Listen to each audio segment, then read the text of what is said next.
Hello everyone, my name is Goel. Today we are going to discuss internal structure of heart. Now, first of all, what is its location? Heart is placed in the mediastinum space of thoracic cavity. It is placed in the mediastinum space of thoracic cavity just in between the two lungs. Now, let's understand its various structures. Number one, mammalian heart, as we all know, is divided into four chambers. Number one, right atrium, right ventricle and left ventricles. Now, we know that right atrium and right ventricle deals with the deoxygenated blood. Deoxygenated blood from all over the body is being pushed into the right atrium through the help of vena cava. Now, inferior vena cava brings deoxygenated blood from the lower parts of the body, and superior vena cava brings deoxygenated blood from the upper parts of the body. There is one more opening, as we can see, is coronary vein opening. It pours deoxygenated blood of heart into the right atrium.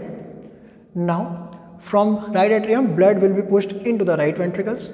Here we can see some structures. As we can see, there are some ridges on its muscular walls.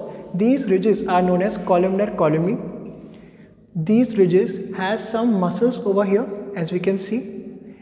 From these muscles, there are some fibrous structures. These are known as chordae tendineae are attached to the respective valves. We will understand its function very soon. Now, from right ventricle, deoxygenated blood will go into the pulmonary artery to the lungs. From there, deoxygenated blood will be converted into oxygenated blood, and that oxygenated blood will be bring back into the left atrium through the pulmonary veins. Because we are seeing the internal structure of heart, we can see openings here, right? As we have mentioned, pulmonary vein openings. Now, from left atrium, the oxygenated blood will be pushed into the left ventricle. From left ventricle, the oxygenated blood will be pushed into the aorta, and as we can see, this structures is specifically making its arc that we are mentioning it as aortic arc. Now, we know that heart is a myogenic structure.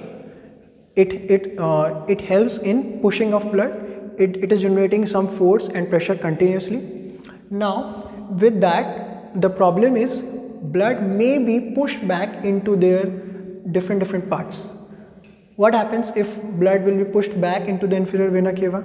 So, it will not be good for the body. So, to prevent that, body has made some specific structures which are known as valves. Now, let's see. Inferior vena cava has eustachian valve. Coronary vein opening has Thebetian valve. Right ventricles and right atrium are separated by tricuspid valves.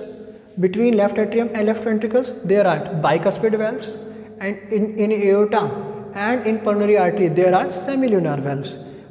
I have put some star marks on the valves because these are very important structures. What are its main function? They are preventing the backflow. Now, we can question that why there is no valve in the superior vena cava, because it is coming from the upper side, number one, and it is entering at an oblique angle in the right atrium.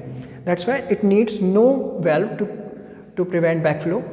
Now, we can see chordae tendineae. Why are these fibrous structures here? To prevent backflow or back entry of valves.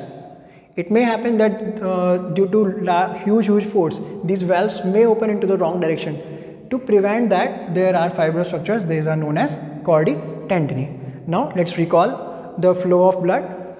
Blood will be entered from the respective vena cava into the right atrium. From right atrium, it will come down into the right ventricles. From here, it will enter into the pulmonary artery and go back to the lungs. From lungs, it will be in the lungs, it will be oxygenated, and from there, it will come into the left atrium with the help of pulmonary veins. From left atrium, blood will come into the left ventricle. From here, it will be pushed back into the aorta, and from aorta, all parts of our body will receive the oxygenated blood. Thank you.